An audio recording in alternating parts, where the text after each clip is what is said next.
Sir ஸ்டேஜில் சொன்னீங்க CM ஆன பிறகு பண்ணுறேன்ட்டு. இப்போ இங்கே சொன்னீங்க ஸ்டேஜில். இப்போ வந்து நீங்கள் படம் பண்ணும்போது உங்கள் மனதில் என்ன இருந்தது? நம்ம ஒரு பத்திரிக்கையாளர் சில நேரத்தில் வந்து பத்திரிக்கையாளரை தாண்டி ஒரு விஷயம் வந்து ஷூட்டிங் ஸ்பாட்டில் நடக்கும். நம்ம ஏற்றுக்க முடியாத விஷயம் நடக்கும். அப்போ நீங்கள் வந்து டேரக்டர்கிட்ட ஏதாவது சொல்லியிருப்பீங்க, என்ன சொல்லியிருப்பீங்க?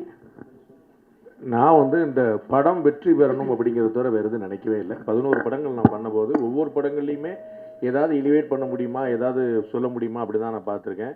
டெக்னிக்கலாக ஏதாவது ஒரு தப்பு இருந்துச்சு ஸ்கிரிப்டில் பாயிண்ட்லன்னா அதை நான் சஜஷனாக சொல்லியிருக்கேன். ஏன்னா இப்படி கிடையாதுன்னு இப்படின்னு சொல்லிட்டு இந்த படத்தில் இல்லை, நார்மலாக. ஸோ அந்த படத்தை வந்து நான் என்னால் ஏதாவது கான்ட்ரிபியூட் பண்ண முடியுமான்னு நினச்சிருக்கேனே தவிர வேறு எதுவும் நினச்ச கிடையாது. அது எல்லாமே எனக்கு வந்து திரையுலகம் வந்து எனக்கு ஒரு பெரிய வியப்பு. நான் வந்து முதல் நாள் நேர்கொண்ட பார்வை படத்தின் போதே திரு அஜித் சார்கிட்ட சொன்னேன். 2 நாள் ஷூட் முடிச்சுட்டு சார் கேட்டாங்க, படம் சினிமாவில் முதல் முறையாக வந்திருக்கீங்க, எப்படி ஃபீல் பண்ணுறீங்க அப்படின்னு. நான் சொன்னேன், இது வந்து எவ்வளோ பெரிய இண்டஸ்ட்ரி, இதை வந்து ஒரு அமைப்பு சாரா தொழிலுங்கிற மாதிரி டீல் பண்ணுறாங்களே, எவ்வளோ 1000 பேரோட உழைப்பு இருக்குது, ஒரு மெட்டிகுலஸான பிளானிங் இருக்குது. ஒவ்வொரு இதில் நான் செகண்ட் பை செகண்ட் பார்த்துருக்குறேன். இந்த படம் உட்பட எல்லாத்துலேயுமே எவ்வளோ வெல் ப்ரிப்பேர்டாக முன்னாடி இருந்தால் அந்த மாதிரி ஒரு படத்தை பண்ண முடியும் அப்படின்னு. அப்போ நான் வந்து அதில் ஒரு அணிலாக இருந்து ஏதாவது கான்ட்ரிபியூட் பண்ண முடியும் நினைக்கிறத தவிர அப்படி இருக்குது இப்படி இருக்குன்னு இல்லை. எல்லாத்தையுமே புரிந்து கொள்வதற்கான, அதாவது நம்ம வந்து திரையுலகத்தை வெளியிலிருந்து அது ஏதோ ஷாம்பைனு, சரக்கு, பார்ட்டி, டான்ஸு அப்படிங்கிற மட்டும் நினச்சிட்டு இருக்கோம்.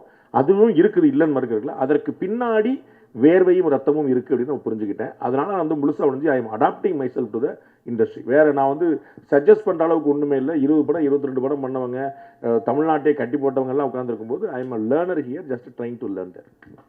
சார் பாண்டே சார், ஸோ படத்தில் வந்து ஒரு டைலாக் வச்சுருக்கேன்னு சொல்லியிருக்காரு டைரக்டரு. அரசியல்வாதி பையன் அரசியல்வாதி ஆகிறான், திருடன் பையன் திருடன் ஆகக்கூடாதான்னு. ரங்கராஜ் சாருடைய ஃபேமிலியில் இருக்கவங்க பத்திரிகையாளராக ஆவாங்களா, இல்லை சினிமா நடிகராக ஆகிறதுக்கான வாய்ப்பு இருக்கா? அதெல்லாம் தெரியல. நம்ம வந்து ஏதோ பிள்ளைகளாக வந்து நம்ம சொல்லுபடி கேட்டு வருதான்னு. நம்ம வந்து அது வந்து எவ்வளோ பழைய டைலாக் ஒன்று வச்சுருக்காங்க. வந்து எங்கள் அப்பா தான் என்னையை கேட்டு பேக்கல, என் பிள்ளையும் என்னை கேட்டு வரல அப்படிங்கிற மாதிரி ரெண்டுக்குமே ஒரு லாஜிக்கலான ஒரு பாயிண்ட் அது. அதனால் வந்து அடுத்த தலைமுறை எப்படி வருதுங்கிறது அவங்க கையில் இருக்குது, எனக்கு எதுவும் தெரியாது. நானே வந்து கவிதா வந்து நடிகர்னு அழைக்கிற அளவுக்கு நான் தகுதியில் வந்திருக்கேன்னு எனக்கே தெரியல. நான் ஓரமாக உட்காந்து வேடிக்கை பார்த்துவேன், பொசுக்குன்னு ஓட்டிங்க உணர்ந்து போல் தள்ளி வந்திருக்காங்க. ஸோ சந்தர்ப்பங்கள் எல்லாமே தீர்மானிக்குது. அதனால் ஐ டோன்ட் நோ, நானே என்ன ஆகிறேன்னு தெரியல, பிள்ளைகள் என்ன போதும், அவர்களுக்கான ஒரு வாய்ப்பு இருக்குது. நம்ம ஒரு அப்பாவாக நான் ஒரு சேனலைஸ் பண்ண வேண்டிய இடத்துல இருக்கிறேன். I think I will show them the right direction. Sir director sir, உங்கள்கிட்ட ஒரு கொஸ்டின் சார். இப்போது தமிழ் படத்துக்கு கன்னட படத்துக்கு வந்து 75 சம்திங், எதனால சார் அந்த வேரியேஷன் நினைக்கிறேன்? டோட்டலாக வந்து உங்களுக்கு வந்து சாதாரணமாக உங்களுக்கு பாட்டால் ஆரம்பித்து நடிகர்களோட சம்பளம், டெக்னீஷியன்ஸோட பேமெண்ட்டு எல்லாமே வந்து மாறுபடுது. ஆல்மோஸ்ட் வந்து உங்களுக்கு 30 to 40% டிஃப்ரென்ஸ் வரும் உங்களுக்கு இது வைஸ். அதே மாதிரி வந்து உங்களுக்கு அங்கே வந்து ஒரு ஃபார் எக்ஸாம்பிள் ஒரு ஈசிஆரில் ஒரு பங்களாவில் ஷூட் பண்ணோன்னா இன்றைக்கி 1.5 லட்ச ரூபா 2 லட்ச ரூபா லொக்கேஷன் இது. அங்கே வந்து பெங்களூர்லேயே பெரிய பங்களா ஒன்று இருக்குது, ஹாலிவுட் ஹவுஸோ ஏதோ ஒன்று சொல்லுவாங்க, 3 வெரைட்டி ஆஃப் பங்களோ, நிறைய ஆடெல்லாம் பண்ணுவாங்க. அந்த வீடு ஷூட் பண்ணல 55,000 ரூபா தான். ஸோ இது எல்லாமே நிறையா டிஃப்ரென்ஸ் இருக்குது. அது ஒன்று. ப்ளஸ் நடிகருடைய சம்பளம்,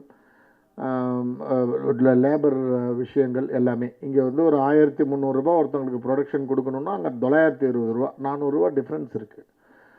அந்த விஷயங்கள் வந்து மாறும். அப்புறம் வந்து இன்னொரு விஷயம் என்னென்னா, சில வாட்டி நம்ம பேசிக்கிட்டு செய்யலாம். அங்கே இது ஒன்று நீங்கள் பண்ணாமல் இருங்க அப்படின்ட்டு. இங்கே கொஞ்சம் அந்த யூனியன் அந்த விஷயங்கள் ஸ்ட்ரிக்டாக இருக்கிறதால அது அவங்க அதை ஃபாலோ பண்ணுறாங்க. அங்கே அது கிடையாது, கொஞ்சம் லிபரலாக இருப்பாங்க. Sir Rangaraj Pandey sir. Sir வணக்கம். தமிழ் சமூகத்தில் வந்து சமூக போராளிகள் எவ்வளோ பேர் வந்து இன்றைக்கி வந்து அரசியலுக்கு வர்றதுக்கு காலங்காலமாக உழைச்சி மக்களுக்காக போராடி ஒரு இடத்த வந்து அடைஞ்சி முதலமைச்சர் சீட்டில் வந்து உட்காந்துருக்காங்க.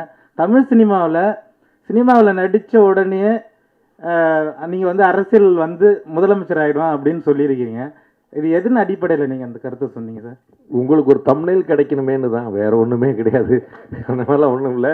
நமக்கு நம்ம யாருங்கிறது தெரியும். கலைஞர் ஒருக்க சொன்னார், நீங்கள் ஏன் பிரதமராகவில்லைன்னு. கலைஞர்கிட்ட கேட்குறாங்க, எல்லா பிரதமரும் உங்களை வந்து பார்க்குறாங்களே, நீங்கள் ஏன் பிரதமர் ஆகலை, முயற்சி பண்ணலான்னு.